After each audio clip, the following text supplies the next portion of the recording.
Jadi untuk kebijakan impor ada 10 komoditas yang kita lakukan relaksasi. Yang pertama adalah produk kehutanan. Jadi produk ini sebenarnya lebih banyak produk-produk kayu untuk kebutuhan industri atau bahan baku. Jadi tadi sudah disampaikan oleh Pak Menko, ada beberapa sebenarnya parameter diregulasi. Mungkin ke atas dulu ya.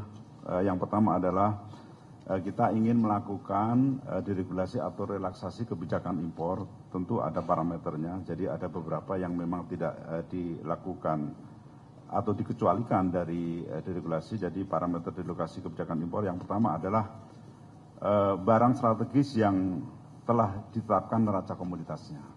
Ya, kemudian yang kedua, barang terkait K3LM atau keamanan, keselamatan, kesehatan, dan lingkungan serta moral hazard. Dan yang ketiga adalah barang yang terkait dengan industri strategis atau padat karya. Ya, ini yang dikecualikan dari paket deregulasi. Next. Kemudian ada 10 tadi, terus lampiran. Jadi untuk kebijakan impor ada 10 komoditas yang kita lakukan relaksasi. Yang pertama adalah produk kehutanan. Jadi produk ini sebenarnya lebih banyak produk-produk kayu untuk kebutuhan industri atau bahan baku. Ya, ini dipermudah impornya tanpa persetujuan impor, tetapi tetap menggunakan deklarasi impor dari Kementerian Teknis. Kemudian yang kedua, pupuk bersubsidi. Ini ada 7 HS. Ini tidak ada lartas ya, karena memang sejak tahun 2001 itu sebenarnya tidak ada impor pupuk bersubsidi. Kemudian bahan bakar lainnya, bahan baku plastik, kemudian sakarin, siklamat, dan seterusnya. Ini adalah bahan baku menolong dan bahan baku untuk industri, sehingga kita ingin mempermudah di dalam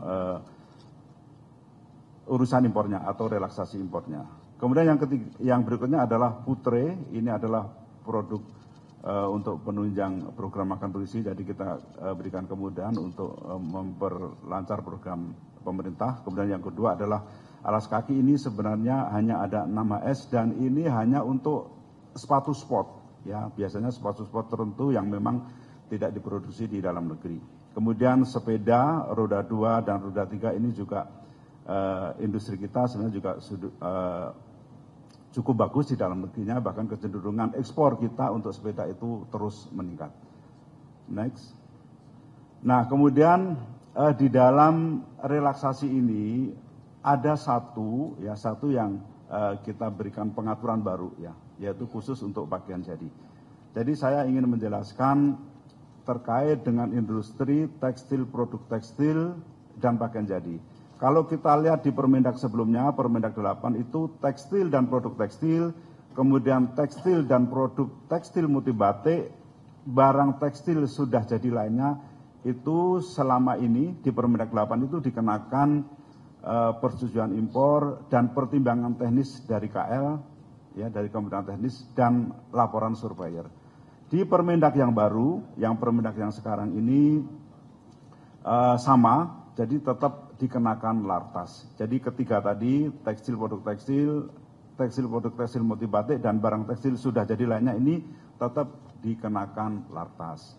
Kemudian yang ada penambahan baru yaitu pakaian jadi dan aksesoris pakaian jadi. Kalau selama ini tetap ada PI, persetujuan impor, kemudian ditambah LS, kemudian ada Perdirjen yang mengatur mengenai pengaturan atau pengendalian impornya, tapi sekarang ada perubahan menjadi PI, kemudian juga ditambah pertimbangan teknis dari Kementerian Teknis dalam hal ini Kementerian Perindustrian, dan juga ada LS. Semua untuk tekstil, produk tekstil, dan pakaian jadi ini pengawasannya di border ya. Kemudian yang kedua, next, ini kami akan masih terkait dengan TPT dan pakaian jadi. Jadi untuk pakaian jadi ini selama ini dikenakan biaya masuk tambahan safeguard atau pengamanan ya untuk pakaian jadi memang sudah berakhir dan sekarang proses perpanjangan. Kemudian untuk benang, tirai, kain, karpet ini adalah produk tekstil yang sekarang juga masih dikenakan biaya masuk pengamanan. Next. Nah, kemudian yang kedua, tadi ada dua hal. Relaksasi kita ini berkait dengan kebijakan impor dan kemudahan berusaha di bidang perdagangan. Untuk kemudahan berusaha di bidang perdagangan, kita akan mencabut atau penerbitan Permendak nomor 25 tahun 2025 tentang tata cara penerbitan surat tanda pendaftaran waralaba oleh pemerintah daerah. Jadi penerima waralaba apabila dia sudah mendaftarkan surat tanda pendaftaran waralaba dalam jangka waktu 5 hari belum diterbitkan oleh pemerintah daerah, maka tanda daftar atau tanda bukti pendaftaran itu bisa dijadikan sebagai bukti untuk melakukan berusaha. Nah, selama ini kan harus menunggu penerbitan yang kadang-kadang memakan waktu cukup lama sehingga pengusaha menjadi menunggu. Kemudian kita mencabut ada 4 permendak. Sebenarnya 4 permendak ini sudah tidak berlaku karena ada aturan yang lebih tinggi. Yang pertama misalnya Permendak, kita cabut dengan Permendak 36 tahun 2025 ya. Yang pertama adalah Permendak nomor 36 tahun 2007 tentang penerbitan surat izin usaha di bidang perdagangan.